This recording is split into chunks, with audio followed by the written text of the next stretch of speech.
at the call of the Arverni king and hurried off to die in the drab, flat lands of Gaul.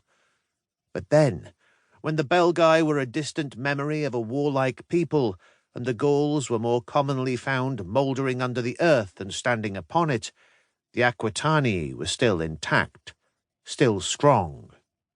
They knew they could never hold out against Caesar and his armies, so they nodded at Rome and remained intact and strong. And that was why they were still here, and still lords of the mountains and the valleys. And then, in autumn, the beak-nosed general himself had toured the region, announced his settlement and his peace and his belief in a unified province. Caesar. Caesar had come, and everything had changed. The altar on the bluff, formed of pale Roman stone, was suddenly cast into shadow. The two words, delicately and neatly incised into the side, thrown into darkness. Pax Gallica. The young man hit the altar hard, ribs cracking against the smooth stone. He was whimpering now. He'd stopped screaming half an hour ago, but the whimpering had gone on ever since. He was the son of a chief, a nobleman in his own right. He wore 2 armlets of silver and a torque that he had never earned in battle, for his skin was smooth, like that of an untouched girl. His hair was long and braided, and hung down behind his ears in a manner that was almost as Gaulish as his moustaches, drooping in the Arvernian style. These lowland Aquitanii were hardly worthy of bearing that name. They were so like their Gaul neighbours. Not like the mountain tribes, who tended toward shaggy hair and thick beards, which granted an extra degree of warmth in the snows that clogged the passes for much of the year. Not everyone wore such a beard, even in the mountains, of course, but those who didn't always had a good reason. 2 shaggy, muscular warriors stepped forward and grasped the panicked boy who was rolling around on the stone, trying to rise. With brutal roughness, one grasped his wrists and slammed them back against the smooth surface, while the other held his knees down, pushing him flat. The whimpering and sobbing began to rise once more in pitch and volume, terror and desperation driving the sound into a shriek.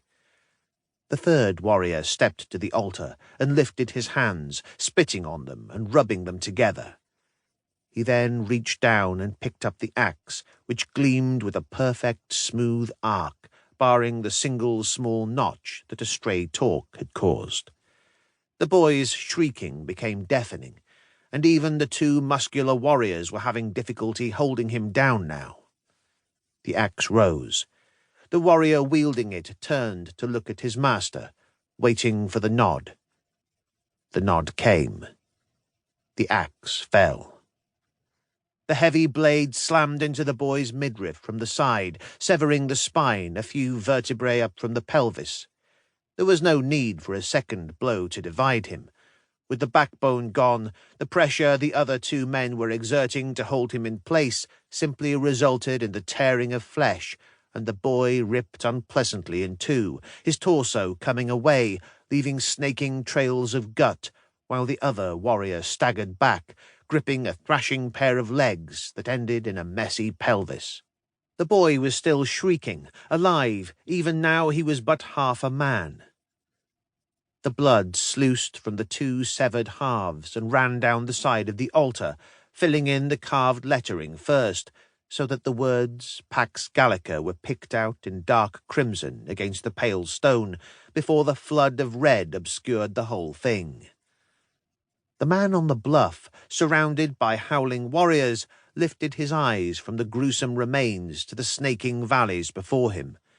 He might have been smiling, and certainly his clean-shaven face was open to view without the ubiquitous beard, but an old set of wounds that rose in a curved line from each end of his mouth, extending the bow up almost to his ears, made it hard to tell when he was smiling.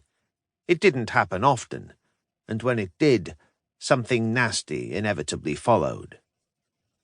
Pax Gallica. Caesar had toured the region and returned to his own graveyard in the north, leaving behind